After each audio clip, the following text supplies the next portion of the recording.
Hermanos, muy buenas noches, que el Señor les bendiga. Bienvenidos a esta transmisión de Iglesia Cristianación del Discipulado de los Martes. Un privilegio para nosotros poder contar con su audiencia. Y antes de cualquier cosa, de iniciar nuestro estudio, le voy a pedir si me puede hacer el favor de acompañarme para que oremos.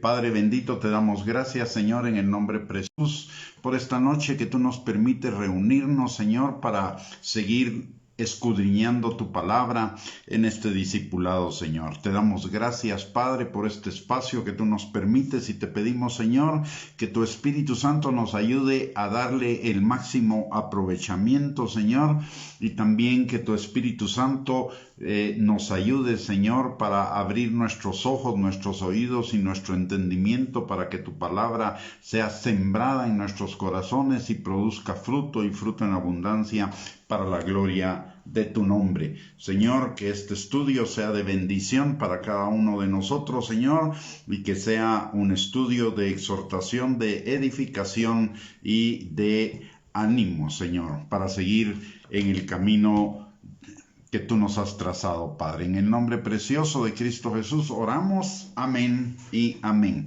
Muy buenas noches nuevamente, mis amados hermanos. Muchísimas gracias por conectarse. Que el Señor les bendiga. El día de hoy vamos a seguir compartiendo acerca de las cartas a las 7 iglesias del libro de Apocalipsis. Hoy nos toca la carta a la iglesia de Filadelfia y le pusimos el tema la iglesia y los creyentes que el Señor está preparando para las bodas del Cordero, porque básicamente esta iglesia nos habla de las características de la iglesia que va a ser la esposa de Cristo. Recordemos que en Efesios capítulo 5, versículos del 25 al 37, la palabra de Dios dice que Él está preparando una iglesia limpia, pura, santa, sin mancha y sin arruga, para que sea su esposa en las bodas del Cordero. Y esta iglesia de Filadelfia junto con la iglesia de Esmirna son las únicas dos de las 7 iglesias que no tienen absolutamente ninguna tacha de parte del Señor. Y la característica de la iglesia de Filadelfia es que la iglesia es la carta más grande de las dos, de la de Filadelfia y Esmirna, es la carta más grande de las iglesias aprobadas, es la carta más grande, la carta más explícita acerca de las condiciones que hacen que una iglesia o un creyente sea santo, limpio, sin mancha y sin arruga delante del Señor. Así que esa es la importancia de esta carta. Y es la última de las 7 cartas que vamos a estudiar, y ya estudiamos las otras 6, aunque esta probablemente nos lleve más de un martes el poder escudriñarla completamente, porque la carta tiene muchísima riqueza. Vamos a comenzar entonces nuestro estudio leyendo lo que la palabra de Dios nos dice acerca de esta iglesia en Apocalipsis capítulo 3, versículos 7 al 13, para que tengamos un panorama general de lo que Dios le dice a esta iglesia. Dice la palabra: escribe al ángel de la iglesia en Filadelfia. Esto dice el santo, el verdadero, el que tiene la llave de David, el que abre y ninguno cierra, y cierra y ninguno abre. Yo conozco tus obras. He aquí he puesto delante de ti una puerta abierta, la cual nadie puede cerrar. Porque aunque tienes poca fuerza, has guardado mi palabra y no has negado mi nombre. He aquí yo entrego de la sinagoga de Satanás a los que se dicen ser judíos y no lo son, sino que mienten. He aquí yo haré que vengan y se postren a tus pies y reconozcan que yo te he amado. Por cuanto has guardado la palabra de mi paciencia, yo también te guardaré de la hora de la prueba que ha de venir sobre el mundo entero, para probar a los que moran sobre la tierra. He aquí yo vengo pronto, retén lo que tienes, para que ninguno tome tu corona. Al que venciere, yo le haré columna en el templo de mi Dios, y nunca más saldrá de ahí. Y escribiré sobre él el nombre de mi Dios y el nombre de la ciudad de mi Dios, la nueva Jerusalén, la cual desciende del cielo de mi Dios y mi nombre nuevo. El que tiene oído, oiga lo que el Espíritu dice a las iglesias. Notemos algo nada más acá que valida lo que dije al principio de que esta es una iglesia, la iglesia que el Señor está buscando, limpia, pura, santa, sin mancha y sin arruga, para contraer con ella las bodas del Cordero, como dice Efesios capítulo 5, versículos 25 al 26 que vimos hace un momento.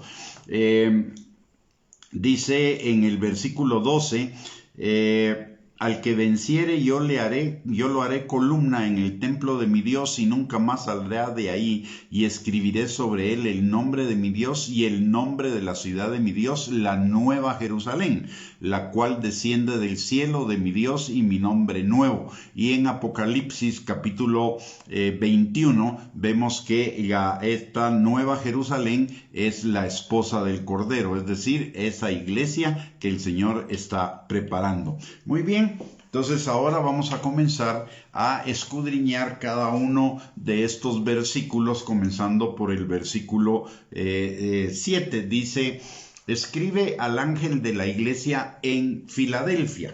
Filadelfia, la ciudad, y el nombre Filadelfia, en realidad el nombre de la ciudad Filadelfia significa amor fraternal. La ciudad era una ciudad relativamente pequeña y la iglesia que ahí funcionaba no era una iglesia grande. Posteriormente vamos a ver, el Señor le dice poca fuerza, y esa poca fuerza hace referencia a que no era una iglesia grande. ¿Por qué? Primero, porque la ciudad no era importante, y segundo, la ciudad tampoco era muy grande. Sin embargo, esta ciudad tenía para los romanos una importancia muy grande. Sus festivales paganos eran tan numerosos que a la ciudad la apodaron Atenitas, y tampoco faltaba en ella una comunidad de judíos anticristianos que Apocalipsis 3:9 le llama su sinagoga de Satanás.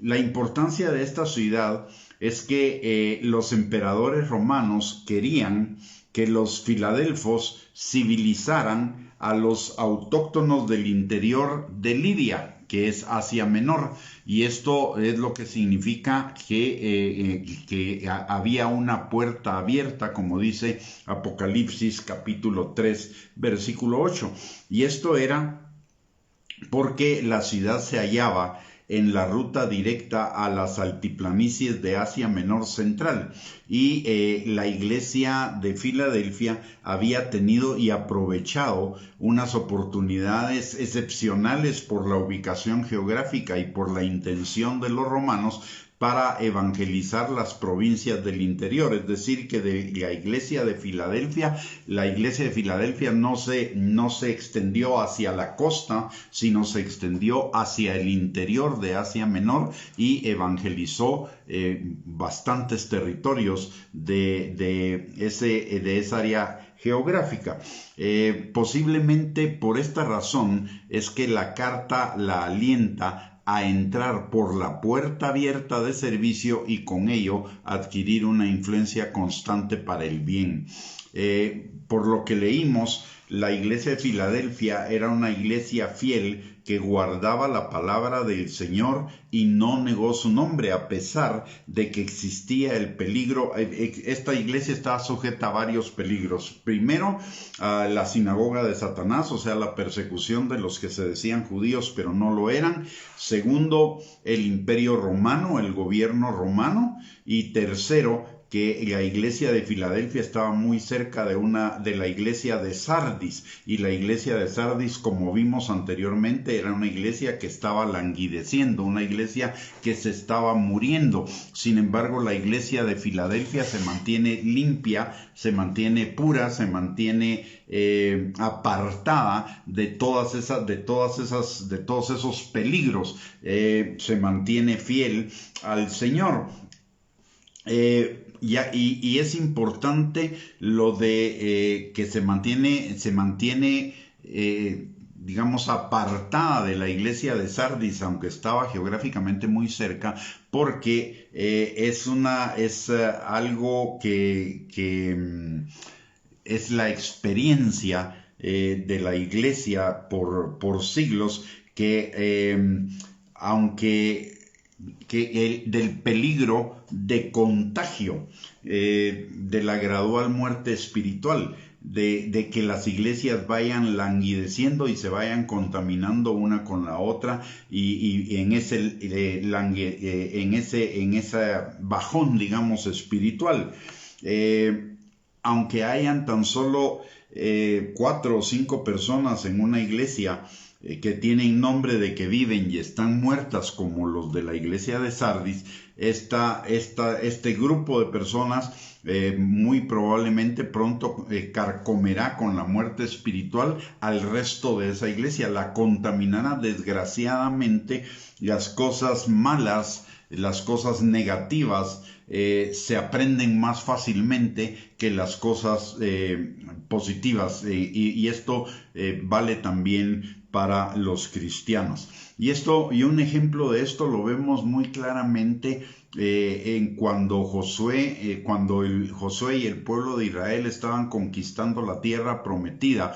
Cuando van a conquistar Jericó, en Josué 7 encontramos a Acán, que pecó aparentando algo que no era verdad, y con eso provocó que todo el pueblo de Israel sufriera una derrota. Un hombre que se contaminó con lo del anatema de Jericó incidió en que todo el pueblo sufriera las consecuencias cuando fueron a batallar con Jai, a la ciudad de Jai, que era una ciudad mucho más pequeña y menos defendida que Jericó, y sin embargo en esa ciudad fueron derrotados hasta que el anatema fue descubierto y hasta que el anatema fue destruido, y entonces tuvieron la victoria. Eso nos habla del peligro de la contaminación, del efecto de la contaminación.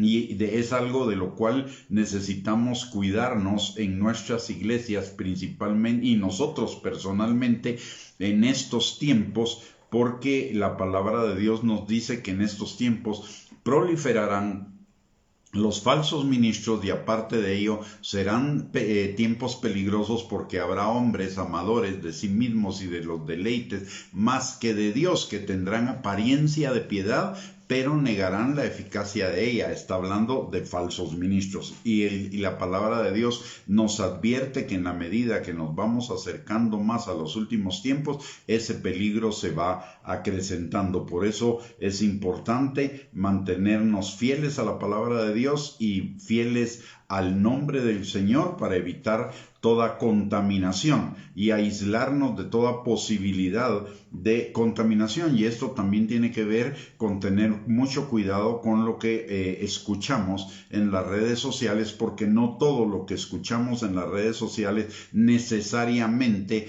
está alineado a lo que dice la palabra de Dios. Hoy cualquiera con poco conocimiento, quizá con buenas intenciones, pero con desconocimiento, puede usar las redes sociales para lanzar alguna enseñanza errónea o equivocada, como ha sucedido, y con ello contaminar a muchísima gente. Entonces nosotros necesitamos ser muy cuidadosos con eso, y principalmente, como esta iglesia se mantuvo firme, se mantuvo aislada de toda esa contaminación, fue que era una iglesia que guardaba la palabra y no negaba absolutamente nada de la palabra de Dios. Así que esa es una receta que nos está, o una clave que nos está dando el estudio de esta iglesia, para mantenernos cada uno de nosotros aislado de esa contaminación de enseñanzas falsas, de falsos ministros, etc. En esta iglesia de Filadelfia no solo no se habían contaminado con la muerte espiritual de lo que hablamos de lo que pasaba con esta ciudad, era llamada una Atenitas. ¿Por qué? Derivado de Atenas, porque tenía muchísimos festivales paganos. Ellos habían soportado la oposición del mundo y habían resistido el adaptarse a las malas tendencias de las otras iglesias y perseveraban en la fidelidad a Cristo y a la verdad del Evangelio, como nos lo enseña Apocalipsis capítulo 3, versículos del 7 al 10. Y esto es importante, muy importante para nosotros, mis amados hermanos, porque así como en las redes sociales y en los medios de comunicación eventualmente podemos escuchar algunas enseñanzas erróneas o algunas de falsos maestros y todo, también el mundo está desplegando, el diablo a través del mundo está desplegando todas sus posibilidades de confundirnos con ideologías, formas de pensamiento y cuestiones que son totalmente alejadas de la palabra de Dios, que nos parecen derechas en nuestra propia opinión, pero su fin es camino de muerte. El mayor enemigo del cristianismo es el paganismo que se genera del humanismo secular ateo, y hoy encontramos infinidad de posiciones ideológicas, de sistemas de pensamiento, de exposiciones que están fundamentadas en el humanismo secular ateo y que pretenden endiosar al hombre y bajar a Dios de su trono, poner al hombre a la altura de Dios o aún superior a Dios. Entonces necesitamos también cuidarnos de esas corrientes paganas, y la iglesia de Filadelfia nos enseña que a pesar de la cantidad de enseñanzas falsas, que tanto dentro de la iglesia como fuera de la iglesia, de enseñanzas paganas, podemos mantenernos firmes en el Señor si guardamos su palabra. Y para guardar su palabra necesitamos conocer su palabra. Que es un problema que sí tenemos los cristianos el día de hoy. Es el tiempo en el que más Biblias tenemos a nuestra disposición en las apps de los celulares, de las computadoras,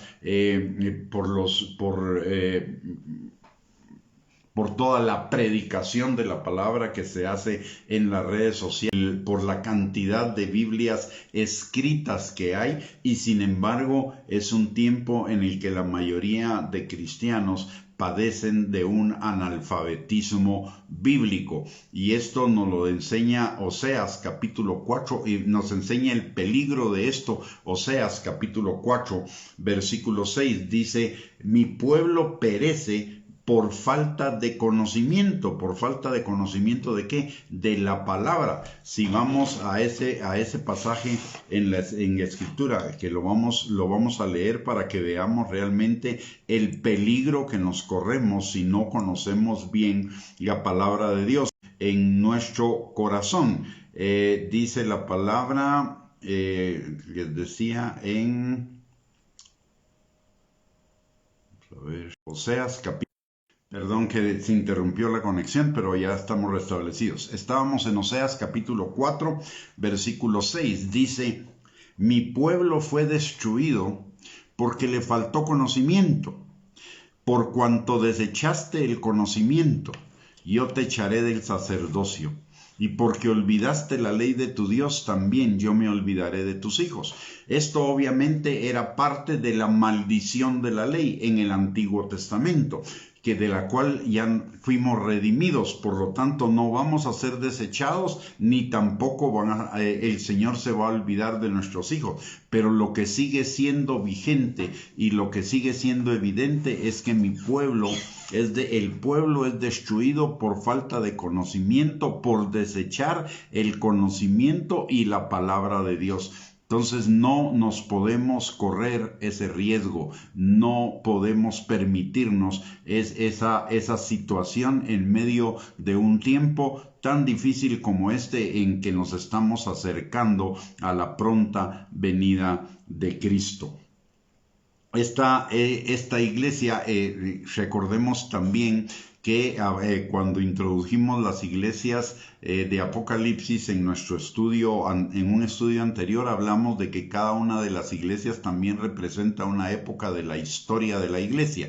La iglesia de Filadelfia representa el tiempo de los grandes movimientos misioneros y de la renovación de la iglesia a raíz de la Reforma y de los años 1646 al año 1900 más o menos, que con pocos medios económicos logró un gran auge misionero a nivel mundial. De hecho, esta es la época de la iglesia del mayor movimiento misionero a nivel mundial, a pesar de que la iglesia no tenía los recursos a su disposición que tiene ahora. Muy bien. Luego de hablar de la iglesia de la ciudad de Filadelfia, para ponernos en el contexto de lo que la palabra de Dios nos está enseñando acerca de esta iglesia, vamos a continuación a ver cómo se identifica el Señor ante esta iglesia. Dice el santo, el verdadero, el que tiene la llave de David, el que abre y ninguno cierra, y cierra y ninguno abre. Esta es una de las iglesias en las cuales el Señor Jesucristo se identifica más extensamente. Se identifica con cuatro nombres o cuatro calidades: el santo, el verdadero, el que tiene la llave de David y el que abre y ninguno cierra, y cierra y ninguno abre. ¿Qué importancia tiene cada uno de estos nombres para nosotros? En primer lugar, el nombre de el santo. Este es un término que en el Nuevo Testamento, en el Nuevo y en el Antiguo Testamento, solo se aplica a la divinidad. Por lo tanto, nos recuerda que Jesús es Dios, es una de las personas de la Trinidad, el Hijo de Dios, la palabra de Dios encarnada. En el Salmo 99:9, la palabra de Dios dice: exaltad a Jehová nuestro Dios y postraos ante su santo monte, porque Jehová nuestro Dios es santo. En el Salmo 99:3 dice la palabra: alaben tu nombre grande y terrible, porque Él es santo. Y en el Salmo 111:9 dice: redención has enviado a tu pueblo, para siempre has ordenado su pacto, santo y temible es tu nombre. Entonces, cuando nos habla al santo, primero que nada, nos está recordando la divinidad de Jesús, pero también nos está recordando una calidad de Jesús. Y la calidad de Jesús es que Él es santo, no hay pecado en Él. Y Él santifica a los que son llamados. La santidad de todas las cosas o personas que pueden ser llamadas santas deriva de Él y dependen de su voluntad. Las cosas no son santas en sí mismas, ni primordialmente por su uso en el culto, sino por estar colocadas al servicio de Dios y en relación con Él. De la misma forma, las personas no somos primordialmente santas, ni somos ni necesariamente somos santas porque vamos a la iglesia. ¿Por qué razón? Porque el trigo crece junto con la cizaña. Somos santos en la medida en la cual, primero que nada, somos salvos y servimos al Señor y estamos apartados y consagrados para Él. Nuestra vida, Él es el centro de nuestras vidas giran alrededor de Él. Cristo, también esto nos recuerda el hecho de que el Señor sea santo, nos recuerda que está libre de toda limitación e imperfección, y esto lo encontramos en pasajes como Hechos capítulo 2 versículo 27, Hechos capítulo 3 versículo 14, Hechos capítulo 4 versículos del 27 al 30, que nos hablan de la santidad de Cristo. Recordemos que Él y el Padre son uno, el mismo, y quien ha visto a Jesús ha visto al Padre. Si el Padre Padre es santo, Jesús es santo y el Padre es santo. Recordemos lo que dice Primera de Pedro, capítulo 1, versículos del 13 al 16. Como hijos obedientes, ustedes sean santos porque yo soy santo. Entonces, al ser el Padre y Jesús uno, ambos son santos. Lo mismo el Espíritu Santo, que es otra persona de la Trinidad, es Espíritu Santo porque también es santo. Cuando nos llamas, y aquí también es importante recordar que la palabra de Dios a los creyentes en Cristo Jesús nos llama santos. ¿Pero por qué nos llama santos? Porque estamos en Cristo, porque la santidad de Cristo nos ha sido imputada, nos ha sido asignada a nosotros. Y eso significa varias cosas para usted y para mí, que debemos considerarlas. Primero, en 2 de Pedro, capítulo 1, versículos del 3 al 4, la palabra de Dios nos enseña que todas las cosas que pertenecen a la vida y a la piedad nos han sido dadas por su divino poder, para que por ellas lleguemos a ser participantes de la naturaleza divina. Es decir, el Señor nos ha dado a cada uno de nosotros las bases, los fundamentos, la semilla de su naturaleza divina para que lleguemos a ser participantes de ella. Es decir, ya tenemos la naturaleza divina en forma de semilla en cada uno de nosotros. Lo que necesita esa semilla es que la hagamos crecer, y esa semilla crece a través de alimentarla con el conocimiento de la palabra de Dios y con la comunión del Espíritu Santo, y adicionalmente a ello con congregarnos, porque ahí donde nos congregamos el Señor envía bendición y vida eterna. Por lo tanto, son tres los pilares del desarrollo de nuestra naturaleza espiritual como la de Dios: la palabra, la comunión con el Espíritu Santo y el congregarnos. Por el otro lado, también está el hecho de que el Señor nos llame santos, es una exhortación a manifestar esa santidad en los hechos de nuestra vida diaria, a tener una vida consagrada al servicio del propósito y de la voluntad de Dios. Recordemos acá lo que dice Mateo capítulo 7, versículo 21. No todo el que me dice Señor, Señor entrará en el reino de los cielos, sino el que hace la voluntad de mi Padre que está en los cielos. Y hacer la voluntad del Padre es ser santos. La santidad, que es algo de lo que no en muchos lugares no se habla hoy. La santidad es algo fundamental para el creyente. ¿Por qué? Primero, porque la palabra de Dios nos enseña en Hebreos capítulo 12, versículo 14, que sin santidad nadie verá al Señor. Segundo, porque Romanos capítulo 6, versículo 22 nos enseña que el fruto de nuestra fe es nuestra santificación.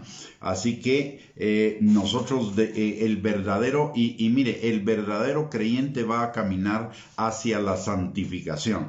El verdadero creyente va a tener hambre de la palabra, porque su nueva naturaleza le demanda hambre de la palabra. Y quiero comenzar con algo más antes de esto. Si verdaderamente somos salvos, hemos nacido de nuevo.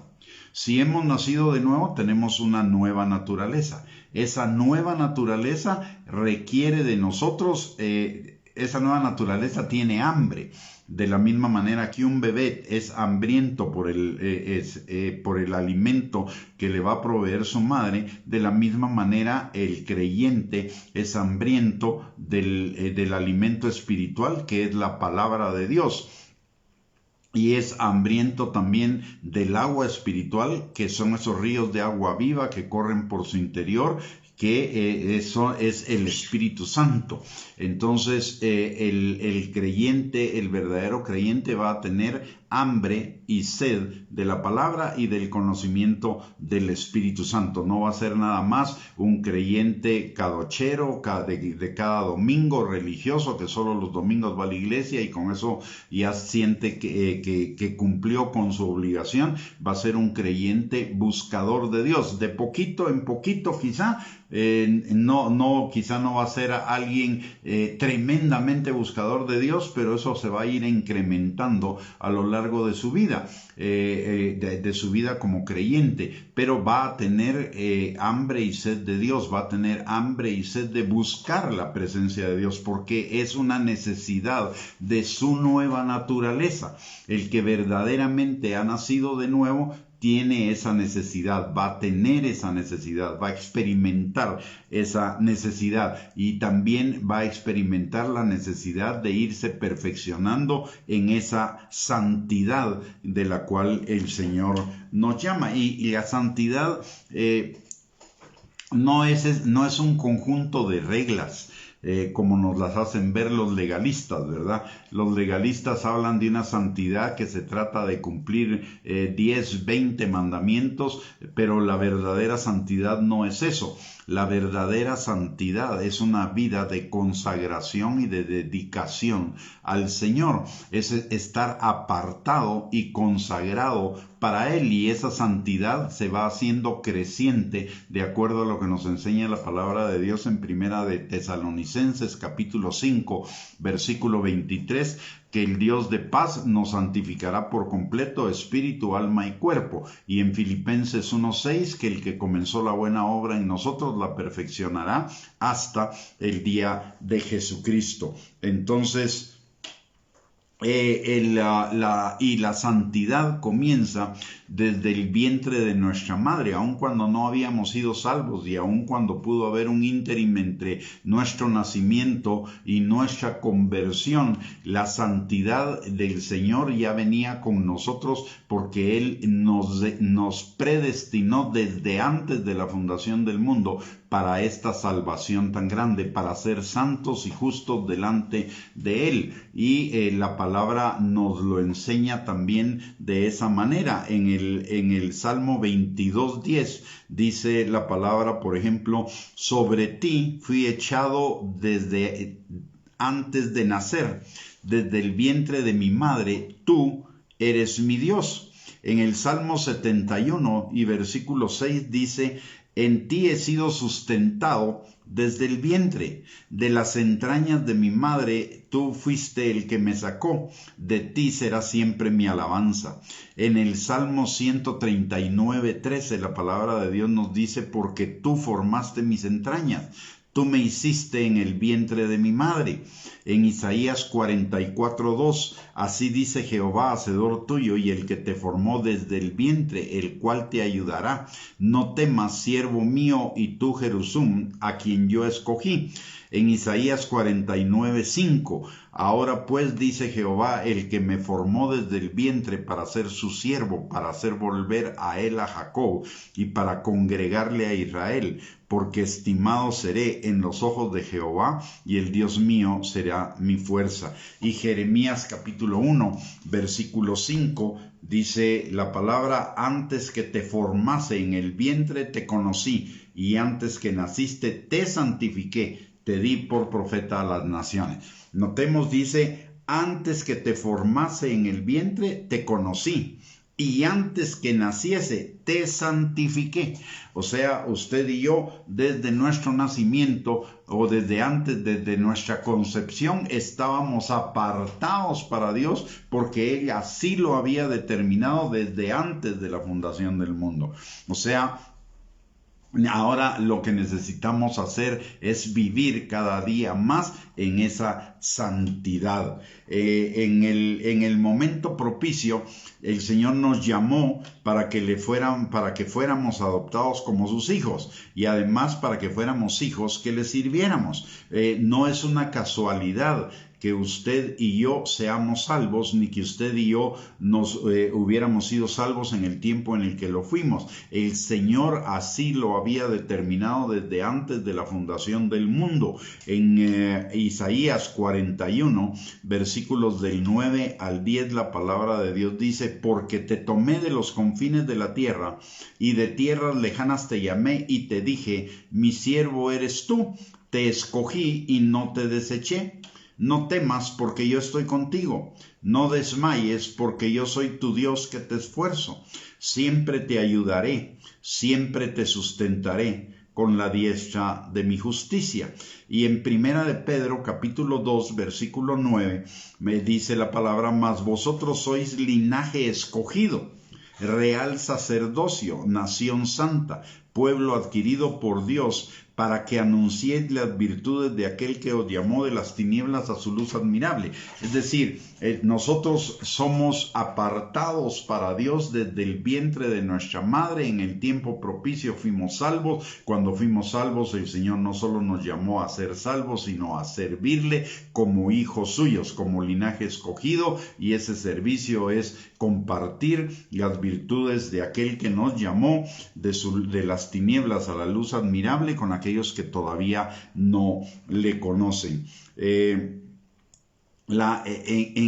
resumen, somos santos desde antes de la fundación del mundo. En Efesios 1:14 dice la palabra: según nos escogió en él antes de la fundación del mundo, para que fuésemos santos y sin mancha delante de él. Cuando fuimos salvos se concretó ese apartarnos, ese santificarnos, y no solamente nos apartó y nos santificó, sino nos llamó para servirle. Aparte de ello, nuestra vida debe ser una vida, o necesita ser una vida, que esté todos los días encaminada a ser santos en toda nuestra manera de vivir, como dice Romanos 6:22, mas ahora que habéis sido libertados del pecado y hechos siervos de Dios, tenéis por vuestro fruto la santificación y como fin la vida eterna. Y la santificación es ese proceso de caminar desde la imperfección de cuando conocimos al Señor a una perfección creciente hasta llegar al día del Señor, en que seremos perfectamente santos, porque el Espíritu Santo nos perfeccionará. En Primera de Pedro, capítulo 1, versículo 13 al 16, también nos habla de esa santificación creciente, y dice la palabra: por tanto, ceñid los lomos de vuestro entendimiento, sed sobrios y esperad por completo en la gracia que se os traerá cuando Jesucristo sea manifestado. Como hijos obedientes, no os conforméis a los deseos que antes teníais estando en vuestra ignorancia, sino como aquel que os llamó es santo, sed también vosotros santos en toda vuestra manera de vivir, no en algunas cosas. Cada vez esa santificación debe ser creciente hasta que vaya abarcando toda nuestra manera de vivir. Porque escrito está: sed santos, porque yo soy santo. Y finalmente, lo que ya dijimos, esa santidad va a ser perfeccionada en el día de Jesucristo, como nos lo enseña Filipenses capítulo 1, versículo 6.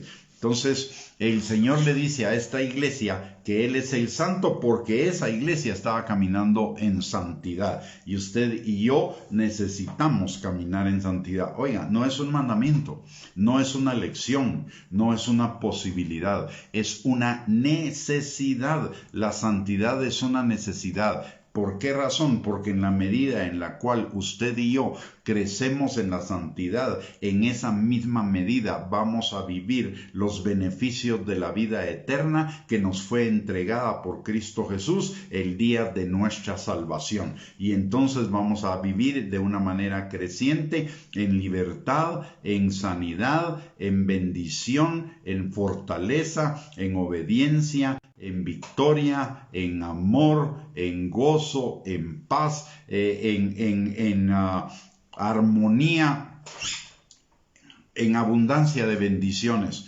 como dice la palabra en Deuteronomio 28, versículo del 1 al 2. que si nosotros obedecemos la palabra de Dios, vendrán sobre nosotros todas las bendiciones y nos alcanzarán. Tendremos una vida abundante, una vida plena en Cristo Jesús, una vida de prosperidad en todas las áreas de nuestra vida, como nos enseña Tercera de Juan, capítulo 1, versículo 2. Hijo mío, yo deseo que tú seas prosperado en todas las cosas y tengas salud, así como prospera tu alma.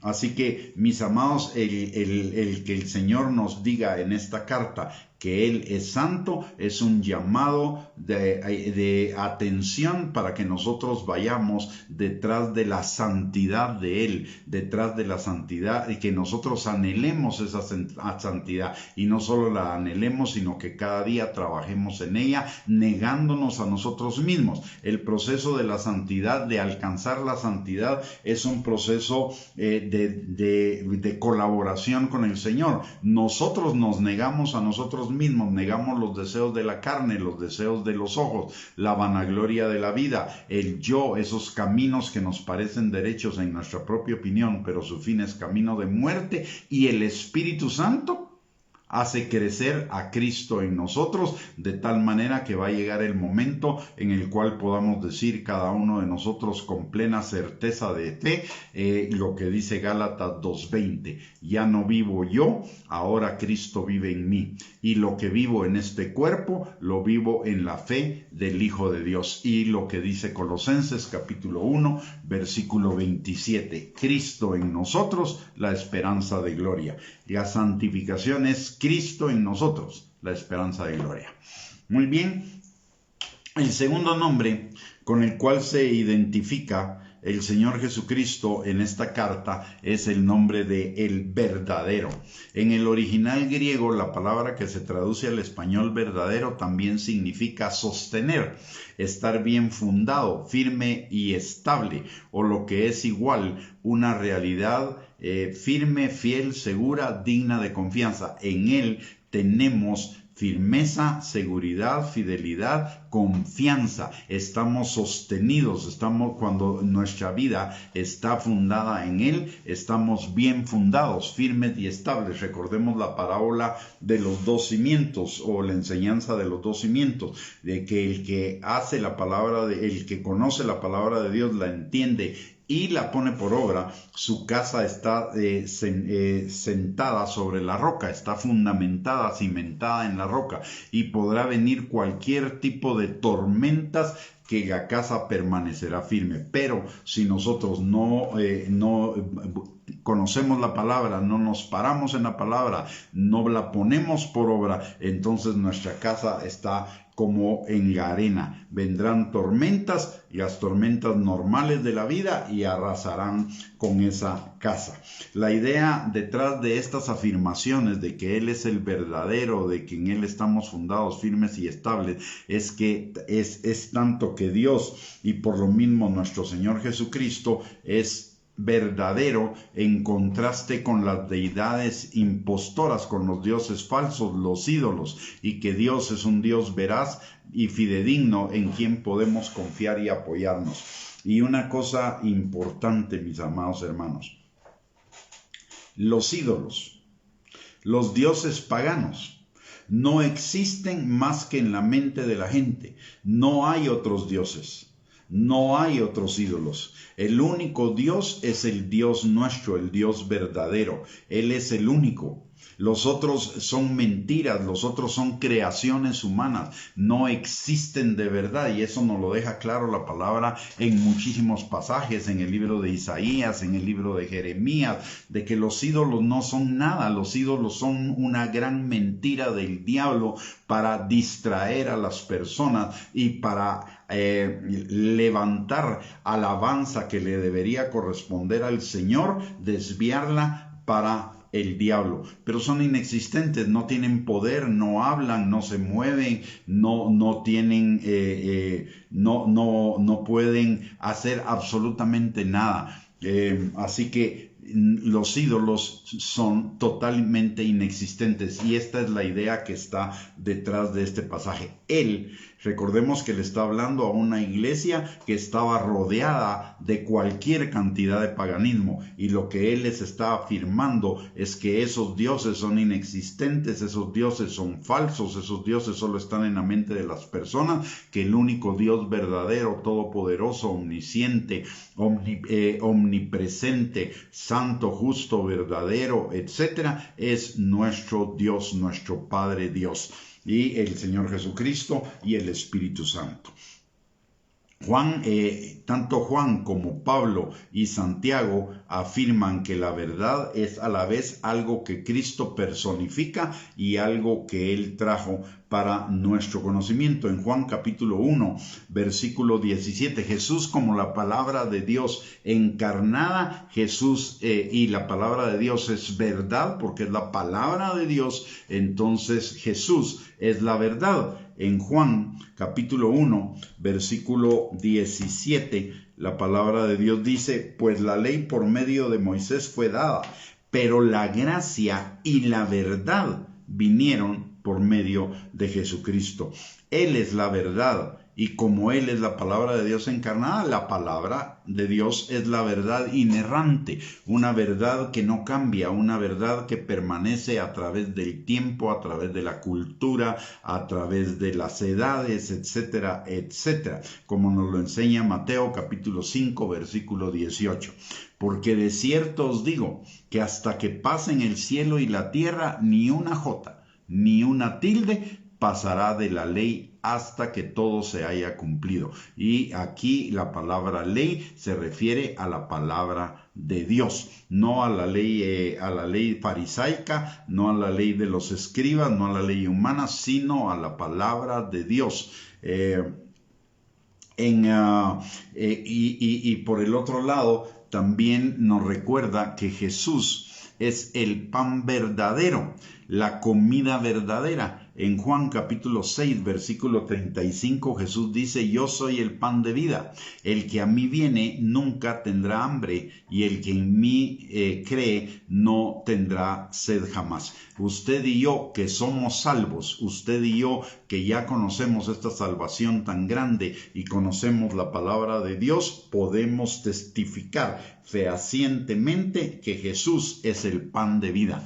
La palabra nos imparte vida, la palabra nos fortalece, la palabra nos nutre, como dice el mismo Jesús en Mateo capítulo 4, versículo 4, no solo de pan vivirá el hombre, sino de toda palabra que sale de la boca de Dios. También Jesús manifiesta que Él es el verdadero, como pan verdadero, como luz vid verdadera en Juan 15:1, como luz verdadera en Juan 1:9. Y Él es absolutamente confiable. Usted y yo que vivimos desde ya hace algún tiempo en el Señor, podemos dar fehacientemente testimonio de que Él es la verdad, de que su palabra es verdad. Tenemos el testimonio en nuestro espíritu dado por el Espíritu Santo de que Él es la verdad, y Él no solamente dice la verdad, sino que Él es la personificación de la verdad. De esta manera, Él es la única y absoluta, verdadera y completa revelación de aquel que Dios es. Es decir, aparte de que tenemos firmeza en lo que nos dice la palabra de Dios, aparte de que la palabra de Dios es verdadera, recordemos que la palabra de Dios nos revela a Dios, al verdadero. Y así que en esa podemos confiar plenamente en esa revelación. Jesús vino a revelar al Padre. ¿Usted quiere conocer quién es el Padre? Vea a Jesús. Jesús dice en Juan capítulo 14, versículos del 6 al 8, dice la palabra, yo soy el camino, la verdad y la vida, nadie viene al Padre sino a través mío. Si me conocieseis, también a mi Padre conoceríais, y desde ahora le conocéis y le habéis visto. Felipe le dijo, Señor, muéstranos al Padre y nos basta. Y Jesús le dijo, tanto tiempo hace que estoy con vosotros y no me has conocido, Felipe. El que me ha visto a mí, ha visto al Padre. ¿Cómo pues dices tú, muéstranos al Padre? El que ha visto a Jesús, ha visto al Padre. Y a Jesús lo vemos a través de los evangelios, a través de la palabra. Y tal como es Jesús en los evangelios, tal como es la palabra, así es Dios nuestro Padre. Él es verdadero en su palabra, en sus mandamientos y en sus promesas. Y esto es importante, porque nosotros, o no nosotros, pero algunos sectores de la cristiandad hacen una división entre mandamientos y bendiciones. Y creen solo las bendiciones, no los mandamientos, basándose en un mal entendimiento de lo que Pablo dice de que ya no estamos bajo la ley sino bajo la gracia. Entonces ellos todos los mandamientos los ignoran y solo creen en las promesas. Esa es una presunción de fe, esa no es una verdadera fe. ¿Por qué? Porque si la palabra de Dios es verdadera, los mandamientos y las promesas son verdaderas, tanto lo uno como lo otro, número uno. Número dos, las promesas y los mandamientos van entrelazados. No existen mandamientos independientes de promesas ni promesas independientes de mandamientos. En Deuteronomio capítulo 2, capítulo 28, versículo 1 y 2 dice la palabra que si nosotros obedecemos los mandamientos y los ponemos por obra, vendrán sobre nosotros todas estas bendiciones y nos alcanzarán. Y las bendiciones de Dios están ligadas, de esa manera las bendiciones de Dios están ligadas a la obediencia. Así que no puede haber verdadera fe sin obediencia a la palabra. ¿Por qué razón? Porque Hebreos capítulo 11, versículo 8 nos enseña que por la fe Abraham obedeció. Entonces la verdadera fe es la obediencia. No puedo decir que amo a Dios si no obedezco sus mandamientos, porque eso también nos lo dice Jesús el verdadero en Juan capítulo 14 versículo 15. El que me ama guarda mis mandamientos. Así que no, esa separación entre mandamientos y promesas, y que solo me fijo en las promesas y me olvido de los mandamientos, es un engaño del diablo, es ficticio, es parte de lo que vivimos en Oseas capítulo 4 versículo 6, de que mi pueblo perece por falta de conocimiento.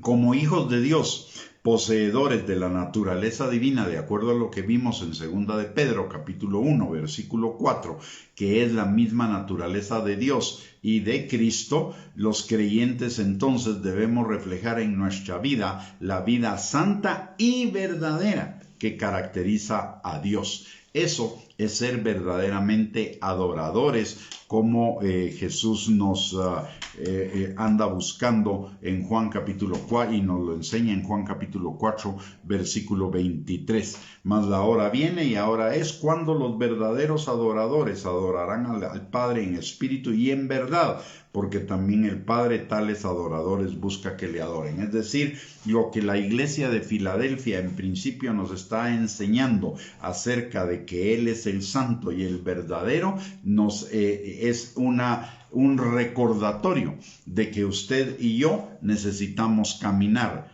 en santidad y en la verdad, y eso significa caminar en la palabra de Dios de la mano con el Espíritu Santo y no dejando de congregarnos, porque ahí envía Dios bendición y vida eterna.